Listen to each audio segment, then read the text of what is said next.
Hi friends, 69,000 शिक्षक भर्ती में एक बार फिर से आपका स्वागत है।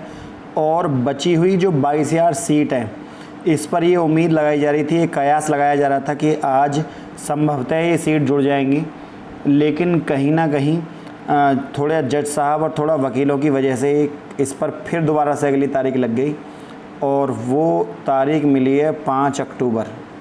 मतलब आप समझ सकते हैं कि एक लंबी तारीख यहाँ आपको देखने के लिए मिली है 69,000 शिक्षक भर्ती पर। तो 69,000 शिक्षक भर्ती पर सबसे इम्पोर्टेंट चीज़ ये है कि 5 अक्टूबर 22,000 सीटों पर तो जो कम गुणांक वाले छात्र कहीं ना कहीं इस निर्णय से काफ़ी निराश होंगे, क्योंकि अभी आपको पता है अगस्त का महीना पड़ा है, सितंबर का महीना पड़ा है, 2 महीने। क्योंकि अगर इन पर निर्णय अभी हो जाता तो फर्स्ट काउंसलिंग के साथ साथ सेकंड काउंसलिंग वाले अभ्यर्थियों की काउंसलिंग हो जाती। अब क्योंकि फर्स्ट काउंसलिंग में कहीं ना कहीं तो आप ये समझ सकते हो कि सरकार की रणनीति है कि जो पहली काउंसलिंग के पहली चयन सूची को निपटाया जाए, उसके बाद आराम से दूसरी जगहों को भरा जाए। तो ये भी रणनीति हो सकती है, लेकिन एक जो हमारी सरकारी प्रक्रिया है, जो हमारी न्यायिक प्रक्रिया है, उसके ऊपर कहीं ना कहीं प्रश्न चिन्ह उठता हुआ दोबारा से, क्योंकि आप समझ सकते हैं कि कितनी उम्मीद लगाकर बैठे थे अभ्यर्थी इन 22,000 सीटों से। जुड़नी तो ये तय है, लेकिन फिर भी एक लंबी डेट लगना, इतनी लंबी डेट लगना, बाकी केसों में एक हफ्ते 10 दिन की डेट लगी हुई है, लेकिन इसमें 2 से ढाई महीने के बीच में अभी गैप पड़ा हुआ है। उधर आपको बता दिया जाए, दिसंबर में यूपी टेट की तैयारी हो रही है। परीक्षा नियामक प्राधिकारी सितंबर के पहले पखवाड़े में भेजेंगे प्रस्ताव। तो ये परीक्षा अब यहाँ पर आप समझ सकते हैं, प्राथमिक स्कूलों में शिक्षक बनने की अर्हता वाली यूपी टेट की परीक्षा, आर्थिक रूप से जो पिछड़े 10% आरक्षण नहीं मिल रहा है उनको भी इसमें लाया जाएगा। सी टेट की भी तारीख का इंतजार है, वैसे सितंबर में होगा सी टेट का एग्ज़ाम। इसके अलावा आपको पता होगा कि 5वें नंबर पर केस पड़ा हुआ था, 5वें नंबर पर, और ये केस जो है वो प्रतियोगी छात्रा और संघर्ष समिति एन एनोदर ने डाला है, और आलोक मिश्रा जो वकील हैं उनके थ्रू डाला गया केस है। तो इस पर भी यहाँ पर आपको सुनवाई देखने के लिए मिलेगी। तो और ये वीडियो के ऊपर भी केस पड़ा हुआ है, क्योंकि वीडियो की जो परीक्षा 2019 में है उसमें काफ़ी विवाद में रही और आज उसके ऊपर सुनवाई हो रही है। उत्तर प्रदेश लोक सेवा खंड शिक्षा अधिकारी द्वारा कि बीईओ की परीक्षा में तैयारी में जुटा है, और दूसरी ओर प्रतियोगी छात्र परीक्षा स्थगित कराने के लिए हर स्तर प्रयास कर रहे हैं। तो मैं आपको बता दूं कि जो बीईओ, सॉरी ये वीडियो का एग्ज़ाम अलग है, बीईओ की बात चल रही है। तो बीईओ का जो आपका पेपर है खंड शिक्षा अधिकारी का, ये आपकी खारिज कर दी गई है। मतलब आपकी परीक्षा 16 अगस्त को ही होगी, और उसको न्यायिक प्रक्रिया में फेल माना गया है। इसलिए जो पूर्ण तरीके से एक नेचुरल केस ना मानकर उसको ख़त्म कर दिया है केस को। खारिज करने का मतलब ये होता है उस किसी केस को सुनने लायक ना समझा जाए। तो सुनने लायक क्यों नहीं समझा गया?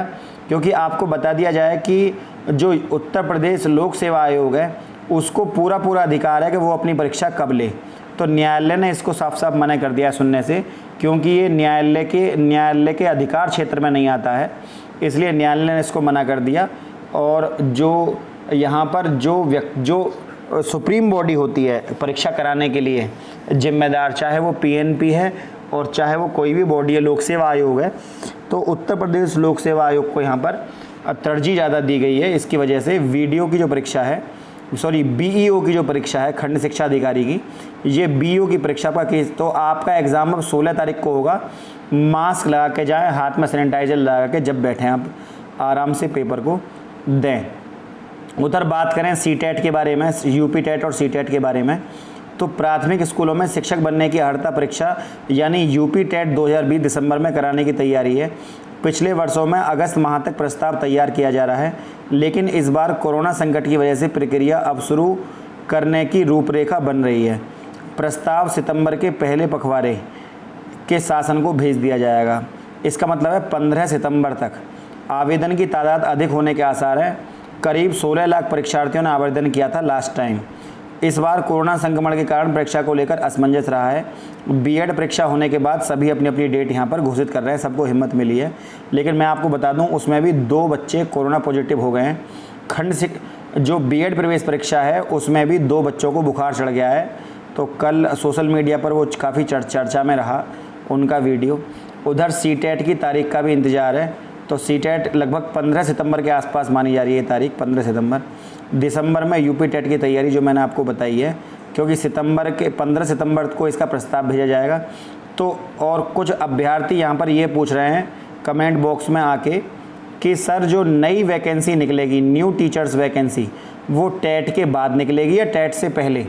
तो मैं आपको बता दूं, यदि परीक्षा निकलनी होगी तो उसका टेट से कोई लेना देना नहीं है। अगर निकलेगी तो वो टेट से पहले भी निकली आएगी, निकलेगी तो टेट के बाद भी निकली आएगी। तो उन्हें इस बात से कोई लेना देना नहीं है कि कौन अभ्यर्थी टेट पास है कौन नहीं, क्योंकि विभाग को जो कमाई करनी होती है वो विभाग कर लेता है। और काफ़ी फॉर्म भरे क्योंकि पहले से ही काफ़ी बीएड छात्र पास हैं, तो विभाग यहाँ अपने चुनाव प्रक्रिया को ध्यान में रखते हुए भर्ती प्रक्रिया जल्दी जल्दी संपन्न कराना चाहेगा। इस आधार पर पहले निकलने के चांस ज़्यादा हैं। 13 अगस्त को आज सुनवाई हुई है। एमआरसी मुद्दे पर भी कई सारी चीज़ों पर यहाँ आपको सुनवाई, नई टीचर वैकेंसी। उधर जो वीडियो का एग्ज़ाम हुआ था, बीओ का तो केस खारिज हो गया है, जो वीडियो का एग्ज़ाम हुआ था उसके ऊपर भी सुनवाई है। और इसके अलावा जो न्यू टीचर्स वैकेंसी 2019 की आने वाली है, ये आपको मैंने बता दिया है कि ये आपको मिल जाएंगे लगभग अक्टूबर के लास्ट में, नवंबर के फर्स्ट वीक में। जो इसके अलावा अगले महीने आपको जो सहायता प्राप्त एडेड स्कूल हैं उसकी भर्ती भी 3,900 पदों पर 3900, उसमें से 1,303 पदों पर सत्यापन हो चुका है, बाकी सत्यापन का कार्य चल रहा है। तो आपको 3900 पदों पर अगले महीने यहाँ वैकेंसी देखने के लिए मिलेगी। सबसे इम्पोर्टेंट चीज़ किसी भी भर्ती में यही होती है कि आप जब भर्ती पूर्ण कराते हैं, तो ये भोला प्रसाद वाला केस था बची हुई सीटों का, 22,000 सीटों का, लेकिन इस पर इतनी लंबी तारीख मांगना कहीं ना कहीं ये शो करता है कि क्योंकि पहले फ़र्स्ट काउंसलिंग में टाइम लगेगा, तो फर्स्ट काउंसलिंग से निपटने के बाद ही सेकंड काउंसलिंग में यहाँ पर छात्रों को बुलाया जाएगा। तो फर्स्ट काउंसलिंग जैसे ही संपन्न होती है तुरंत दूसरी का, और फर्स्ट काउंसलिंग के छात्र धैर्य बनाकर रखें, उन्हें नियुक्ति पत्र मिलना तय है। लगभग 5 सितंबर तक जो शिक्षक दिवस मनाया जाएगा तब तक आप समझिए अपने स्कूलों में आप नियुक्ति पत्र पा जाएंगे। लेकिन सबसे पहले सरकार को एमआरसी ओवरलैपिंग पर जवाब देना होगा। उधर ईडब्ल्यूएस पर भी सरकार की गर्दन फंसी हुई है, तो ईडब्ल्यूएस पर भी सरकार को जवाब देना है, उसकी भी सुनवाई है। तो बहुत काफ़ी इम्पोर्टेंट चीज़ें भर्ती में आपको अभी देखने के लिए मिलेंगी, लेकिन धैर्य आप बनाकर रखें, चिंता ना करें, देर है अंधेर नहीं है। आपको यहाँ नौकरी मिलकर रहेगी, लेकिन थोड़ा सा आपको यहाँ पर पेशेंस रखना होगा। उधर जो भी बच्चा खंड शिक्षा अधिकारी के पेपर देने के बारे में सोच रहा हो, तो अब वो पहले से ही अपने घर से व्यवस्था करके चले। सरकार के ऊपर आप निर्भर ना रहें कि सरकार आपको व्यवस्था करके देगी किसी भी चीज़ की। सैनिटाइज़र की बोतल आप छोटी सी अपने घर से लेकर जाएं। मास्क चेहरे पर उतारें ना उसको क्लास में भी, क्योंकि क्लास में भी जो प्रत्येक बच्चा है आपको पता नहीं है कौन सा बच्चा। कई बार ऐसा होता है सामने वाले को खुद को पता नहीं होती हमको कोरोना है, बाद में जब सिम्टम्स दिखने लगते हैं तब पता लगती है, तब तक वो काफ़ी में फैल चुका होता है। तो इस आधार पर भी आप सामने वाले को, अगर आप ये मानकर चलेंगे कि सामने वाला संक्रमित है, तभी आप अपना बचाव कर पाएंगे परीक्षा में। तो इन चीज़ों का आप काफ़ी अच्छे से ध्यान रखें। तो फ्रेंड, वीडियो यदि आपको अच्छी लगी तो वीडियो को लाइक, शेयर और चैनल को सब्सक्राइब करना ना भूलें, बेल आइकन को प्रेस करना ना भूलें, ताकि आपको नई अपडेट आसानी से मिल जाए। आज के लिए इतना ही। जय हिंद, जय भारत।